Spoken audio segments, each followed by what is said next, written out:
Hello বন্ধুরা, good morning. শাশ্বতীস daily ব্লগে আপনাদের সবাইকে জানাই স্বাগত। আর দেখুন, আমাদের টিফিন শুরু হয়ে গেছে। সকালবেলা লুচি আর কপি আলুর তরকারি হচ্ছে। আর এটা সবাই খাবে, কিন্তু আমি খাবো পাউরুটি। আর এখানে সুজি করেছি। এই হচ্ছে আজকের তরকারি। তা বেশ তরকারিটা কিন্তু বেশ একটু খেয়ে দেখেছি, বেশ সুন্দর হয়েছে খেতে। আর আমার নাতনি তো লুচি ভীষণ ভালোবাসে, তাই জন্যে ওর জন্য লুচি করে দিচ্ছি। আর হচ্ছে আমার ছেলেও লুচি খাবে, ওই জন্যে মৌ এরা সবাই লুচি খাবে, তাই জন্য একটু লুচিটা করে ফেললাম ঝটপট করে। আর এই যে সব টিফিনে তুলে তুলে দিয়ে দিচ্ছি। দেখুন, এই যে তরকারি, কপি আলুর তরকারি, লুচি আর সুজি। কেমন হয়েছে বলুন টিফিনটা? ভালো হয়নি? আর এখানে বসে সবাই ওই গরম তো কার্টুন টার্টুন দেখছে, তারপর সিনেমা দেখছে, তাই জন্যে আর কি ওখানে দিয়ে দিয়েছি, সবাই খাওয়া দাওয়া করছে। বন্ধুরা, আজকের আমার মেনু কি কি সেটা দেখুন। এখানে হচ্ছে ভাত, আর এখানে হচ্ছে কলমি শাক ভাজা। এই যে তার আলুটা জেলে দিই। এই যে কলমি শাক ভাজা। এখানে হচ্ছে মাছের ডিমের বড়া, পেঁয়াজ দিয়ে করা। আর এখানে হচ্ছে এই যে মাছের ডালনা মতো করা। আর এখানে হচ্ছে এই বেড়ালের মাছ, বেড়ালটা খায় তো। আচ্ছা, আর এখানে হচ্ছে এই যে পটল ভাজছি, হয়ে গেছে পটল ভাজাটা। আর এখানে হচ্ছে ফুলকপি আলু ভাজা। এই যে এটা চলছে, এটা হলেই হয়ে যায়। খুব গরম বন্ধুরা আজকে, কিন্তু বাইরের ওয়েদারটা দেখুন কীরকম মেঘলা মেঘলা মতো হয়ে আছে না, এরকম। এই দেখুন কীরকম মেঘলা মেঘলা হয়ে আছে, একদম বাজে ওয়েদার। হ্যাঁ, একদম বাজে। এই যে কীরকম মেঘলা মতো হয়ে আছে আর আকাশটা, আর বিশাল গরম। মানে এত গরম না, সহ্য করতে পারছি না, ভালো লাগছে না রান্না বান্না করতে, ভীষণ কষ্ট হচ্ছে জানেন তো। এই জন্যই আর কি। তাই এই যে পটলটা ভাজা হয়ে গেছে, তুলে নিচ্ছি। তাও মৌ অনেকটা করে নিয়েছে, মাছটা করেছে মৌ, আর হচ্ছে ওই বড়াটাও মৌ করে নিয়েছে। আর আমি এইগুলো করছি, ওই মিলেমিশে করি কাজ, হাড়ি জিতি নাই লাজ, এই হচ্ছে ব্যাপার। আমি এই শাকটা করলাম, তারপরে এইগুলো ভাজাভুজিগুলো করছি। আর কি করব বন্ধুরা, কিছু করার নেই।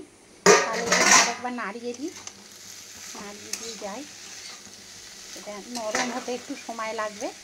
আলুগুলো কীরকম যেন একটা, তাও চন্দ্রমুখী আলু, তাও অর্ধেক খারাপ বেরোচ্ছে, পচা টাইপের, বুঝেছেন। তা আজকের হচ্ছে এই হচ্ছে রান্নার মেনু, বেশি কিছু নেই। টেবিলগুলো পরিষ্কার করে নিয়েছি, শাকটা কেটেছিলাম তো, এই দেখুন কী অবস্থা হয়ে আছে। এক্ষুনি ঝাড় দেবো ঘর। আর এই কলাটা একজন খেতে দিয়েছে, এইগুলো একটু সরিয়ে রাখি, সেই জেলিটা, এটা ঠিক আছে। আর আমার কর্তা আবার সবজি কি নিয়ে এসছে, এই যে দুধের বোতলটা, এই যে কাঁচকলা, মানে মনে হচ্ছে ইয়ে করতে হবে, শুক্তো। ডাঁটা না হলে কি করে করব শুক্তো। আর এই যে পটল নিয়ে এসছে, তারপরে এই যে উচ্ছে, তারপরে এই যে গন্ধরাজ লেবু, লঙ্কা, এগুলো সব ধুয়ে ওই যে জল ধুয়ে, আর এই রোদ্দুরে, মানে যতটা মানে রোদ্দুরটা হয় দেওয়া আছে। আর কি এই ছোট্ট ছোট্ট পিঁপড়ে হয়েছে, এই যে যে যে যে যে যাচ্ছে ছোট ছোট কি পিঁপড়ে, গুড়ি গুড়ি গুড়ি গুড়ি পিঁপড়ে হয়েছে, একদম মানে বিরক্ত করে মারছে বন্ধুরা পিঁপড়েগুলো। আর ওই জন্য এখানে ঠাকুরের বাসনগুলো সব করতে হবে বলে রেখে দিয়েছে। এই যে দেখবেন কীরকম পিঁপড়েগুলো, এই যে এইরকম ধরনের পিঁপড়ে হয়েছে। এইটার মধ্যে ভর্তি হয়ে গেছিলো ঠাকুরের গোপালের জামার ভেতর। হ্যাঁ, যেখানে ঠান্ডা পাচ্ছে ওরা সেখানেই আশ্রয় নিচ্ছে, মানে এই রকম করছে আর কি। আমি এই হিট স্প্রে করে দিয়ে, আর এইগুলো একটু রোদ্দুরের হলকানিতে দিয়ে দিয়েছি, কারণ ভীষণ নয়তো পিঁপড়ের উপদ্রব হয়েছে। আর দেখবেন পিঁপড়ের কীরকম উপদ্রব, এই দেখুন, এই যে লাইন দিয়ে গেছে, দেখবেন, এই দেখুন লাইন দিয়ে গেছে, মানে বিরক্ত করে মারছে ঠাকুরের জায়গায়, মানে বিরক্ত লাগছে আমার। আর এর ভেতরেও হয়েছে, এই ভেতরে এই দেখুন ড্যামটা দেখেছেন কীরকম অবস্থা, সব ভেতরে ড্যাম্প হয়ে গেছে। এইটাকে ভেঙে ফেলার খুব ইচ্ছে আছে আমার, কারণ ভেঙে ফেলে ভাবছি এখানটা ঠাকুরের মন্দির মতো করে নেব, কারণ এই জায়গাটা কোনো কাজে লাগে না, বেকার একটা শোকেস করে রেখেছে। আর আমার কর্তাকে বলে বলেও হচ্ছে না, দেখি কবে সদয় হয় তবেই হবে, আর পেরে উঠছি না। ঠিক আছে বন্ধুরা, এই পিঁপড়ে পিঁপড়ে করে না মানে বিরক্ত লেগে যাচ্ছে জানেন তো। চলুন এটা ঢাকা দিয়ে দিই পটলটা, আর এই পাউরুটি টোস্ট খেলাম ব্যাস, আর চা দিয়ে, আর কিছু না, ভালোই লাগছে না কিছু খেতে। ঠিক আছে, এখানেই তাহলে ব্লগটা আমি শেষ করছি। এই যে ঘরদোর মোটামুটি সব কমপ্লিট হয়ে গেছে, গোছানো গাছানো। এই যে দেখুন আমার এই কাপড়টা এখনো তোলা হয়নি, কাপড়টা তুলবো। আর এই যে এইসব গোছানো সব কমপ্লিট, কেচে কুচে সব রোদ্দুরে দেওয়া হয়ে গেছে। আর নাতনিটা আমার কি করছে, এই যে জুতোগুলো মানা, জুতোগুলো সব উল্টে পাল্টে দিয়েছিস। এই সবগুলো গুছিয়ে রাখা আছে, যা নাতনি এলো গায়ে তাই দেখালাম না, এটা রুলসের বাইরে তাই। ঠিক আছে, বাচ্চা তো গরমেতে কষ্ট পাচ্ছে বলে এলো গায়ে রয়েছে। আর বাইরের সব জামা, এখন রোদ্দুরটা আবার উঠেছে, এই দেখুন বাইরের সব জামা কাপড় মেলা আছে, এবার শুকোলেই তুলবো। এই যে, আর অ্যাকোরিয়ামের মধ্যে অ্যাকোরিয়ামটা দিয়ে দেবো, অ্যাকোরিয়ামটা রাখবো না, কারণ করবার কেউ নেই, আর আমি একা পেরে উঠছি না। ওই একটাই মাছ আছে কালো গোল্ডফিশ, যাকে হোক দিয়ে দেবো। ওই অ্যাকোরিয়ামের ছেলেটাকে কালীতলায় যে অ্যাকোরিয়ামটা আছে ওখানে বলে এসছি যে তুই এসে নিয়ে যাস বাবা, তো অ্যাকোরিয়ামটা নিয়ে চলে যাস, ভাল লাগছে না, এমনিতেই দিয়ে দেবো, এই অ্যাকোরিয়াম আর রাখবো না। দেখবেন রোদ্দুরটা কি, এখন আবার রোদ্দুরটা উঠেছে, একটু আগে মেঘলা মেঘলা ছিল, কিন্তু তবুও একটু মেঘলা মেঘলা ভাব রয়েছে। এই যে,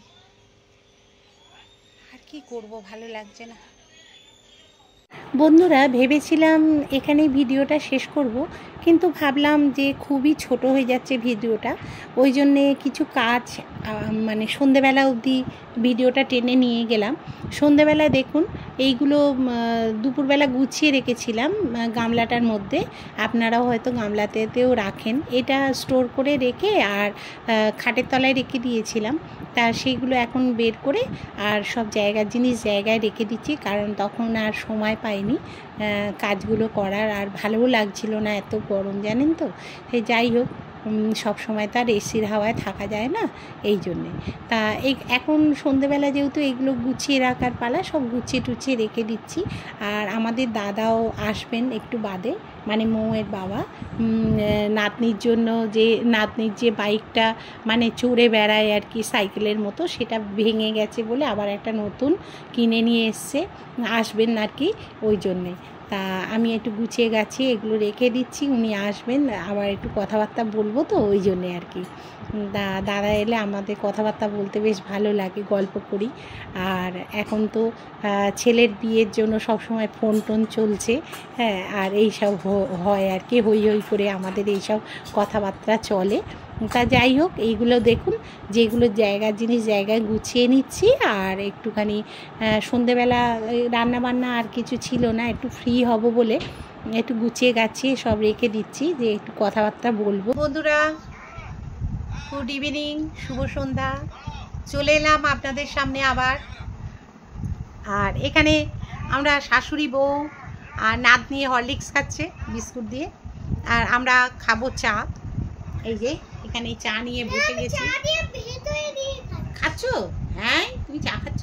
আচ্ছা লিকার চা তো, খাও, ঠিক আছে খাও। আর বিস্কুটটা পেটে ঢোকা নিয়ে কথা, খাও, কিছু না খেলে তো হবে না। যাই হোক, এবারে আমরা একটু চাটা খেয়ে নিই। চা খেয়ে তারপরে দাদা আসবেন, মৌয়ের বাবা, নাতনির যে স্কুটি যেটা চড়ে ঘুরে বেড়ায় সব সময় এই ঘরের মধ্যে, সেটা ভেঙে গেছে, সেটা আর একটা দাদু কিনেছে, সেটা দিতে আসছে। আমাদের সময় একটা জিনিস ভেঙে গেলে মানে ভেঙেই যেত, সেটা কিনে দেবার কেউ ছিল না বন্ধুরা, বলুন তো। আর এখন দিনকাল কত পাল্টে গেছে, কত লোকে দেবার লোক হয়ে গেছে। হ্যাঁ, একদিকে ভালো, ভালোবাসার লোকজন থাকা থাকা ভালো জীবনে, তাই না? যতদিন থাকে ততদিনই ভালো। আমরা দাদু ঠাকুমা এরা তো শুধু ভালোবাসা দিয়েই চলে যাব, তাই না? আর কি, ওরা মনে রাখবে যে আমাদের এইভাবে ভালোবাসছে। বন্ধুরা এখানে দেখুন দাদা ওই ফোনে কথা বলছে ছেলের বিয়ে এইসব নিয়ে, আর আমার নাতনি তো ছুটোছুটি করছে। দাদা ওটা এনেছে স্কুটি, ওর নাকি ওটা স্কুটি, তাই ওটাও চড়বে, ওই জন্য ছুটোছুটি করছে। আর আমরা শাশুড়ি বয়ে এই নিয়ে হাসাহাসি করছি। এই যে এইটা দেখছেন তো, এইটা নিয়ে এসছে, এটা ভেঙে গেছে, আর ওর বাবা আবার সারাতে দিয়েছে, আর একটা ইয়ে করতে দিয়েছে, ওটা সারাতে দিয়েছে। আর এই যে ছেলে অনলাইন থেকে দেখুন ফেয়ার অ্যান্ড লাভলির এটা নতুন বেরিয়েছে, ফেয়ার লাভলির এটা নতুন আর কি বেরিয়েছে সিরাম দেওয়া। তা আমার শাশুড়িও মাখেন, তা আমার শাশুড়ির জন্য একটা আর আমার জন্য একটা নিয়ে, আমি মাখি না, তবু এবারে ইচ্ছে হলেও একটু বেরোতে গেলে না একটু না মাখলে ভালো লাগে না কোথাও কিছু, ওই জন্যে আর কি মুখটা বড্ড কালো কালো লাগে, এই জন্য বলে ভয় পায়। শাশুড়ি বয়ে দেখুন মাই চড়ু বলছি, তুই চ তুই চ প্র্যাকটিস আস্তে আস্তে, মানে আস্তে, দাদা ফোন করছে। এই তো বড় করেছে, আর হবে না, এটাই শেষ। এইটাকে নিয়ে তুই এদিক ওদিক সেদিক ঠুকলেও এটা ভাঙবে, উল্টে সেটাই ভেঙে যাবে, উল্টে সেটাই ভেঙে